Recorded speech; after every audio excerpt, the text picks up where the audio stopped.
함께 기도하겠습니다. 사랑의 아버지 하나님, 감사합니다. 목요일을 맞이한 성도들을 축복합니다. 가장 피곤하고 지치는 날이지만 오늘 일주일의 한가운데를 지나가며 주님의 은혜를 구합니다.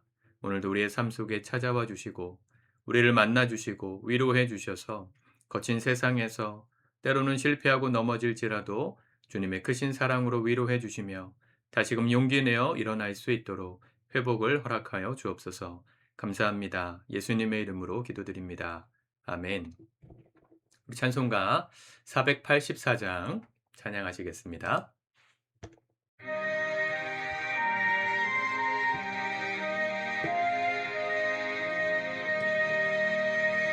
내 맘에 주여 소망 되소서.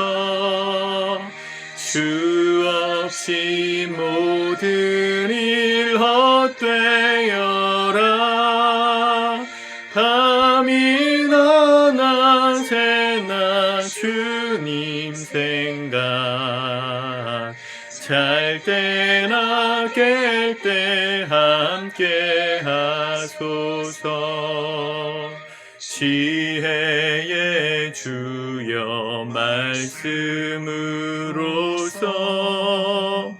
언제나 내 안에 계십소서. 주는 내 아버지 나는 아들, 주 안에 내가 늘 함께하네. 세상의 영광 나 안 보여도 언제나 주님은 나의 기업. 주님만 내 맘에 계시오니 영원한 주님 참 귀하셔라.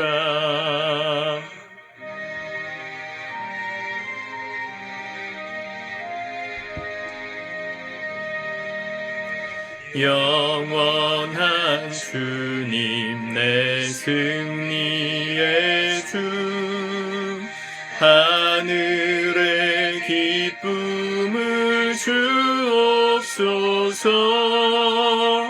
어떠한 고난이 닥쳐와도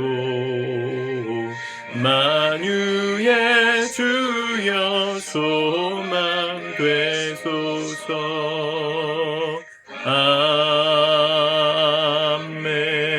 아멘. 아멘. 오늘 하나님의 말씀 창세기 41장 37절에서 57절까지의 말씀입니다. 같이 먼저 읽고 묵상하겠습니다. 바로와 그의 모든 신하가 이 일을 좋게 여긴지라. 바로가 그의 신하들에게 이르되 이와 같이 하나님의 영에 감동된 사람을 우리가 어찌 찾을 수 있으리요? 하고 요셉에게 이르되 하나님이 이 모든 것을 내게 보이셨으니 너와 같이 명철하고 지혜 있는 자가 없도다. 너는 내 집을 다스리라. 내 백성이 다 내 명령에 복종하리니 내가 너보다 높은 것은 내 왕자뿐이니라. 바로가 또 요셉에게 이르되 내가 너를 애굽 온 땅의 총리가 되게 하노라. 하고 자기의 인장 반지를 빼어 요셉의 손에 끼우고 그에게 세마포 옷을 입히고 금사슬을 목에 걸고 자기에게 있는 버금 수레에 그를 태우매 무리가 그의 앞에서 소리 지르기를 엎드리라 하더라. 바로가 그에게 애굽 전국을 총리로 다스리게 하였더라. 바로가 요셉에게 이르되 나는 바로라. 애굽 온 땅에서 내 허락이 없이는 수족을 놀릴 자가 없으리라. 하고 그가 요셉의 이름을 사브낫 바네아라 하고 또 온의 제사장 보디베라의 딸 아스낫을 그에게 주어 아내로 삼게 하니라. 요셉이 나가 애굽 온 땅을 순찰하니라. 요셉이 애굽 왕 바로 앞에 설 때에 30세라. 그가 바로 앞을 떠나 애굽 온 땅을 순찰하니 7해 풍년에 토지 소출이 심히 많은지라. 요셉이 애굽 땅에 있는 그 7년 곡물을 거두어 각 성에 저장하되 각 성읍 주위에 밭의 곡물을 그 성읍 중에 쌓아두매 쌓아둔 곡식이 바다 모래같이 심이 많아 세기를 그쳤으니 그 수가 한이 없음이었더라.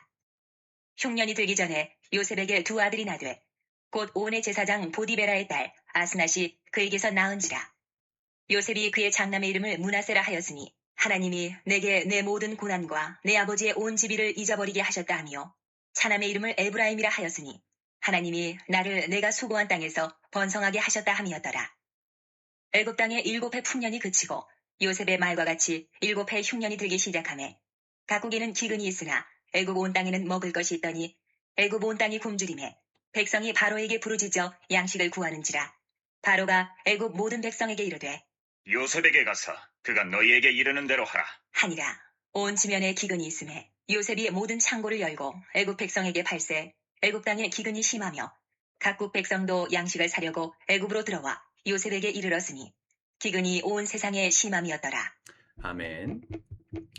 오늘 총리가 되는 요셉의 모습을 보게 됩니다. 어제까지 꿈을 해석해 준 상황이 있었고, 그 꿈의 해석에 대해서 오늘 37절, 38절에 보면 바로와 그의 모든 신하가 이 일을 좋게 여긴지라. 바로가 그 신하들에게 이르되 이와 같이 하나님의 영에 감동된 사람을 우리가 어찌 찾을 수 있으리요.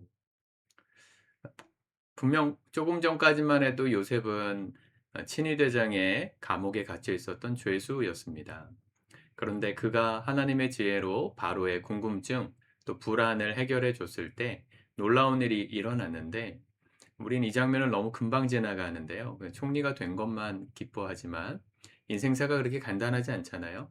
왕이, 이 바로가, 이 이집트의 최고 1인자가 요셉을 좋아하는 마음이 들어서 총리로 세웠다고 해도 그 밑에 바로의 2인자, 3인자, 그 바로 밑에 있었던 총리, 그 당시 총리, 또 그 밑에 있었던 또 권력자들이 사실은 마음에 악감을 품었다면, 악한 생각을 품었다면 요셉을 가만둘 수가 없었겠죠. 정치가 그렇지 않습니까? 뭐 청문회 같은 거, 뭐 장관 청문회 이런 거 하는 거 보면 어떻게 해서든지 그 사람의 과거를 캐물어 가지고 그 사람의 실수, 이런 사람이었다라는 걸 보여줌으로써 이 사람을 임명하면 안 된다, 반대하는 사람이 얼마나 많아요. 아무리 왕권, 또 이 절대적인 왕권 국가였다고 해도 왕이라는 게 사실은 우리나라 삼국시대 때도 그랬고 뭐 고려시대, 조선시대 다 마찬가지지만 왕 혼자 할 수 있는 게 별로 없었습니다. 왕의 힘을 뒷받침해주는 어떤 귀족 세력, 이런 사람들의 힘이 없으면, 또 재력이 없으면 왕권은 유지가 될 수 없었거든요. 그러니까 지금 바로의 이 왕권을 지지해주던 그 신하들이 만약에 반대했다면 바로가 이런 결정을 내리기 어려웠을 건데, 바로뿐만 아니라 그 신하들이 다 이 일을 좋게 여겼다는 겁니다. 이게 하나님의 은혜입니다. 여러분, 우리가 인생을 열심히 살다가 하나님의 은혜로 소위 말하는 귀인을 만나가지고, 귀인은 기독교적인 용어는 아니지만 귀인, 아주 소중한 인연을 만나가지고 우리 인생에 도움을 크게 준다. 되게 감사한 일인데, 그 한 사람만 만나가지고 내 인생이 펴기를 기대하면, 그렇게 낙하산 인생만 기대하면요, 우리 인생의 위기는 계속 찾아올 겁니다. 진짜 은혜는 뭡니까? 내가 하나님 앞에 정직하고 바르게 행하고, 또 하나님의 기회를 주셨을 때 그 모든 기회가 모든 사람에게 좋게 여겨지는, 그 모든 상황을 하나님께서 평화하게, 화평하게 만드시는 것, 이게 사실은 축복이죠. 한 사람의 마음만 변화시키면 되는 게 아니고 함께하는 모든 사람들의 마음이 다 좋게 되는 것. 그게 우리가 꿈꾸는 성공이고 또 형통이고 또 화평입니다. 여러분, 우리가 삶을 살아감에 있어서 요셉이 총리가 됐더라, 결과에만 너무 집중하지 마시고 그 결과의 과정 속에 있었던 하나님의 은혜의 포인트들을 짚어내시기를 진심으로 축복합니다. 수단 방법 가리지 않고 높은 자리에 올라가려고 하는 사람이 얼마나 많아요. 또 라인 잘 타가지고, 줄 잘 타가지고 좋은 자리, 또 편안한 괜찮은 그런 자리로 가려고 하는 사람 얼마나 많아요. 그게 세상의 이치이고 방법이겠죠. 세상뿐만 아니라 교회도 그렇습니다. 큰 교회, 뭐 메가처치 이런 데는 유명한 목사님들 밑에 많은 사역자들이 몰려 들어가거든요. 그리고 열심히 충성 봉사합니다. 뭐 그게 진심이 아니라고 말하고 싶진 않지만 결국은 그로 인해서 얻을 혜택, 그분들 라인으로부터 얻을 어떤 떡고물이 있어요. 개척을 해도 그런 목사님들이 지원해 줘라 해서 많이 지원받고 큰 건물 짓고 뭐 성도 많이 따라가고 처음부터 대형 중형교회 이상으로 시작하는 교회들도 있고 뭐 그렇게 재정적으로나 상황적으로 든든하면 아무래도 안정적이지 않겠어요? 그 어떤 결과물이 있으니까 다 라인을 타려고 열심히 노력합니다. 그런 것들을 너무 좋아하지 마시길 축복합니다.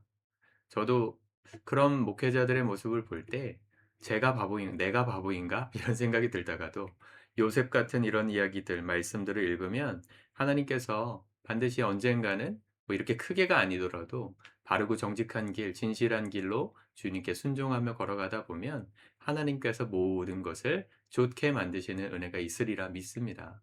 여러분들의 인생도 그렇게 되셨으면 좋겠습니다. 이 일을 좋게 여긴지라. 어 41절 바로가 또 요셉에게 이르되 내가 너를 애굽 온 땅의 총리가 되게 하노라. 자기 인장 반지를 빼어 요셉의 손에 끼우고 세마포 옷을 입히고 금사슬을 목에 걸고 버금수레에 그를 태워서 이 순회 공연을 다니게 하죠. 사람들이 다 머리를 숙였습니다.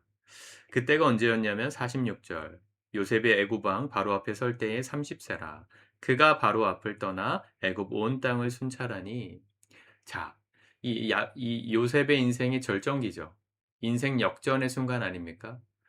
이 벤자민 버튼의 시간은 거꾸로 흐른다. 이 책에도 보면 가장 이상적인 인생은 어떤 인생이에요?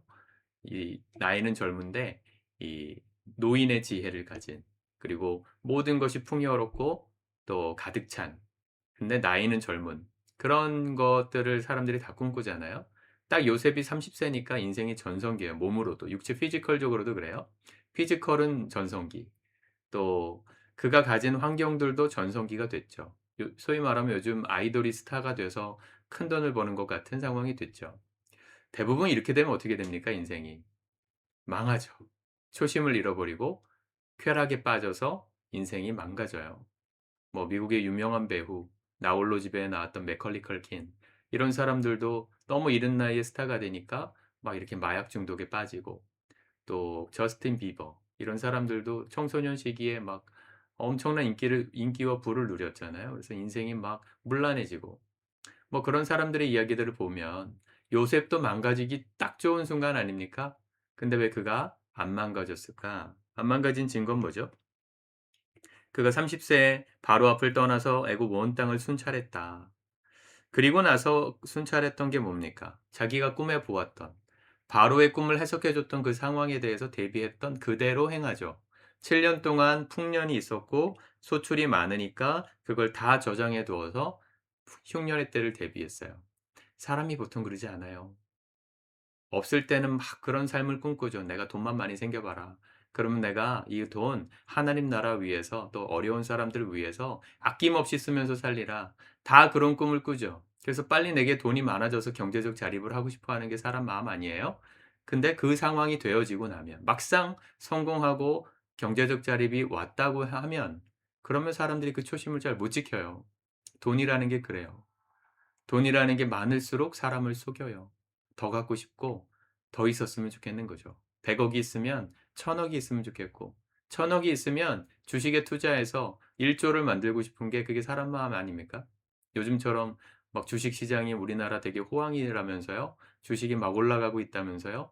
그죠? 한 주만 사도 뭐 10만 원씩 하루 만에 뛰는데 뭐 1000주를 샀다. 그러면 억 단위로 뛰는 거 아니에요, 하루 만에? 그런 마음이 들면 절대로 그 초심을 지킬 수가 없어요. 욕심을 내려놓을 수가 없어요. 근데 요셉은 그러지 않았어요. 권력도 돈도 명예도 젊음도 다 가진 나이가 됐을 때 왜 안 망가졌을까? 하나님을 잊지 않았기 때문입니다. 하나님을 잊어버리지 않았던 증거 아들을 둘 낳았는데 자녀의 이름을 이집트식으로 짓지 않고 히브리식으로 지었어요. 므낫세라 졌고 에브라임이라고 졌어요. 므낫세는 무슨 뜻입니까? 므낫세는 51절 하나님이 내게 내 모든 고난과 내 아버지의 온 일을 잊어버리게 하셨다. 차남의 이름은 에브라임. 하나님이 나를 내가 수고한 땅에서 번성하게 하셨다. 이 모든 축복이 하나님이었다는 거, 그 근원이 하나님 때문이었다는 걸 잊지 않았습니다. 그래서 안 망가진 겁니다. 여러분 어려운 시기에 믿음을 굳건하게 세우십시오. 그래야 잘 됐을 때도 무너지지 않는 인생이 됩니다. 어려울수록 하나님을 주권, 주인, 나의 인도자, 나의 전부, 그분이 나의 모든 것이라는 고백이 우리에게 없으면 잘 되고 나서는 하나님을 버리는 인생이 되는 겁니다. 하나님이 여러분들의 인생의 1순위가 되시길 축복합니다. 잘 되고 나서 1순위 삼을 수 있을 것 같죠? 절대 불가능합니다. 저는 수도 없이 봤어요. 하나님이 1순위가 아니었던 사람들이 잘 됐을 때 하나님 앞에 무릎 꿇는 경우는 본 적이 없어요. 정말 본 적이 없어요. 잘 됐을 때도 무릎 꿇을 수 있는 사람, 어려웠을 때, 힘들었을 때, 억울했을 때, 아무것도 없을 때, 감옥에 갇혔을 때, 그때 하나님이 내 인생의 주인이구나 하는 그 믿음을 지켰던 사람이 잘 되고 나서도 하나님 앞에 엎드리는 삶을 유지할 수 있는 겁니다. 하나님이 여러분들의 인생에 오늘 1순위의 자리에 서시길 축복합니다. 조금 더 지나서 하나님 뜻대로 살아야지. 조금만 더 벌고 하나님 뜻대로 순종할 겁니다. 라고 말하지 마십시오. 그때는 못합니다. 그때는 망가지는 겁니다. 하나님이 내 인생을 지켜주시지 않는데, 지금도 안 지켜주시는데, 하나님 없어도 살 수 있는 환경이 열리면 어떻게 내가 나를 지킵니까? 하나님도 날 못 지키시죠. 하나님 못 지키시는 게 아니라 하나님이 내 인생을 간섭할 여지가 없는 거죠. 한 번도 드린 적이 없으니까. 하나님은 우상처럼 믿지 마시고 인격적인 하나님, 나의 창조주, 나의 아버지로 믿고 사시는 저와 여러분들 되실 수 있기를 축복합니다. 그래야 지금 어려운 때에도 승리할 수 있고 잘 돼도 승리할 수 있음을 기억하면서 이 하루도 승리하시기를 우리 주님의 이름으로 축복합니다. 기도하겠습니다. 주님 감사합니다. 하나님의 말씀 이 시간 믿음으로 받습니다. 요셉의 성공, 총리가 된 그 잘된 사건만 보지 않게 해주시고 그 모든 사건의 이면에 하나님이 순탄하게 하신 모든 역사와 사람들의 마음을 부드럽게 하셨으므로 순탄하게 이끌림 받았던 그 모든 역사를 우리가 기억하길 원합니다. 또한 잘 됐을 때 망가지지 않는 인생의 비결, 하나님 지금 이 순간 가장 어려운 이때 나의 하나님으로 사시고 참되신 하나님을 나의 하나님으로 만나는 귀한 믿음의 고백이 우리에게 있음으로 말미암아 잘된 이후에도 무너지지 않는 주님 앞에 겸손히 나아가 하나님께 감사를 고백하고 이 모든 것이 주님의 은혜였다 고백할 줄 아는 멋진 인생 우리 모두 살아가도록 축복하여 주옵소서. 감사합니다. 예수님의 이름으로 기도드립니다. 아멘.